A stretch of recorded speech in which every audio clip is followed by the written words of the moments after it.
Okay, Mike, so how did Bobcom all start? Well, it's kind of son of Sundance, you know, dramatic and all as it sounds.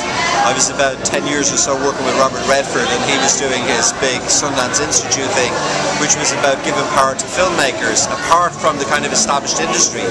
So I came back after working on his biography to the UK, and I wanted to set up something not for filmmakers separate from the industry, but for musicians. So we were looking at the internet as being something that was kind of getting a bit exhausted with MySpace, and we were saying, let's try something that's like Sundance. Power for independent musicians, totally transparent, totally new. And well, the Robert Redford thing, you know, you wrote a book.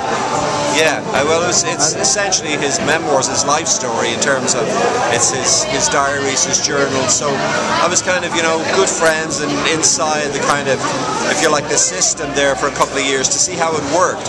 And it was amazing. I think what's interesting is that he had this ability to recognise the existing Hollywood machine, but then create an assembly line for independent artists who had no film connections at all. And that was really what the Bobcom thing was about. I mean, if you think about the Beatles, or we had here tonight, the Quarrymen here in the Cavern, they were about kids, independent kids, no connections, just going out. They weren't needing kind of, you know, Y-Factor shows. They just kind of found their own way and did it. And that's what we were trying to replicate from Sundance. And why did you feel the urge to create this sort of platform? I think two main reasons really for wanting to create a platform. Everyone's recognising convergence in the industry where there's this multi-screen approach to people watching TV, like TV and laptops. And music is the main language of kids. And I think we need a whole new tsunami of youth in terms of distribution, in terms of music making, in terms of impact on television in this convergence moment. So I don't think MySpace or any of these places, Facebook, Spotify, no one's recognising the kind of multimedia opportunity.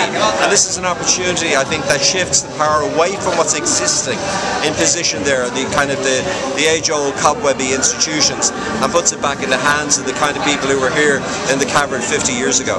So what's the unique sort of USB of Bobcom then? And what's everyone else been missing that you picked up on? Well, empowerment, independence and transparency were our three key words. Transparency is the most important.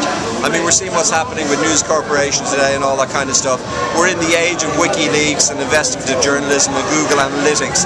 And I think people want to see, and kids want to see, what's going on in the background. I mean, we at Bobcom, we're substantially more kind of giving, if you like, in terms of what the musician can earn from the money, what the musician can do. We've already run incentives that put musicians into Abbey Road and onto a Channel 4 show, now in the Cavern, and we've got a really exciting one coming up. And this is basically, someone said to me today, philanthropic. Well, it's philanthropic in the sense that it's about the musician, it's not about the administrators or the people like us, and it's transparent. Superb. And yourself, the Quarrymen, did you enjoy them tonight?